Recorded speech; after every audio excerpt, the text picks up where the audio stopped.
All right, so today we're going to take on patterns 9 and pattern 10 in our passives. So let's take a look at pattern 9 and pattern 10 in active to change them into passive.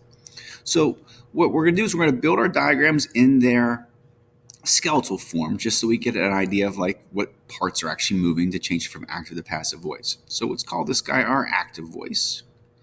And our example sentence reads as, we painted our faces green for St. Patrick's Day.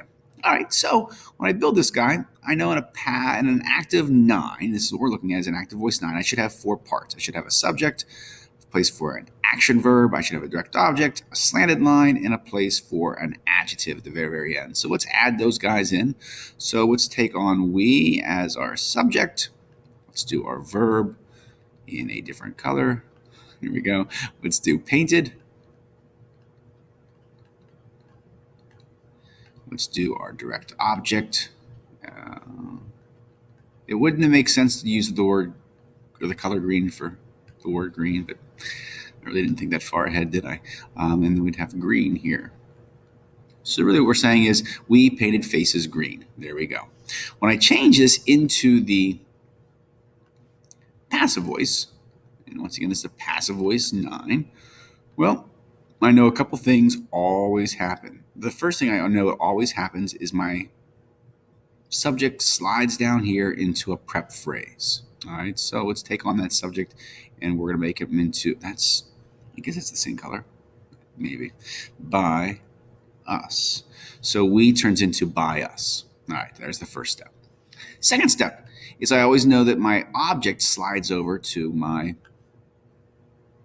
subject slide. So I'm going to bring faces as my subject. Remember, once again, I'm going to bring over a direct object as my subject. All right, it was only pattern 8 where we have the option of bringing over the indirect object. So faces slides over here. And then lastly, our verb drops down, and our verb is going to increase by 1. So we change faces and then painted to faces were painted. Well, once again, just like with a pattern 8, where you're moving something, but there might be other parts that have not moved at all. Well, in this case, green didn't move at all. So I'm going to slant this line, and I'm going to add in that word green.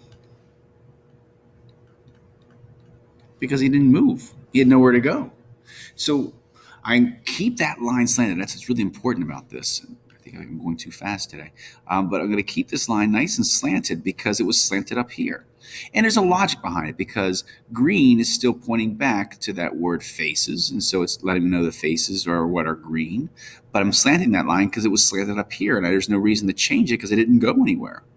So now instead of saying we painted faces green, we're saying faces were painted green by us.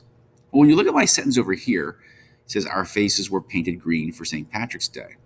Well, you don't have to have by us. So in a passive voice, it's nice to have the by prep phrase, but as we saw, that sometimes you don't have the by prep phrase, and that's okay. If you want to add it in there, you can. You wouldn't be wrong, but you don't have to have it.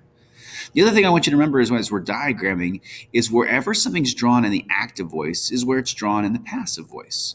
So if I said it was green for St. Patrick's Day and I put, oh, okay, it's for St. Patrick's Day, I'm just going to go through that process and say it's for day, St. Patrick's Day, and I added that in here.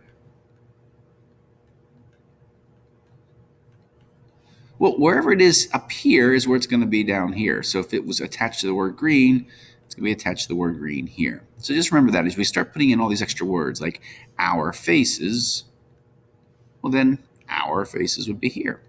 All right, we're just going to be moving the main parts, but I don't want you to lose sight of the smaller parts underneath here, and they're going to travel with whatever word they're attached to originally. And this is what we call a passive 9. Okay, let's take a look at passive 10, which is just like passive 9, which is really kind of nice.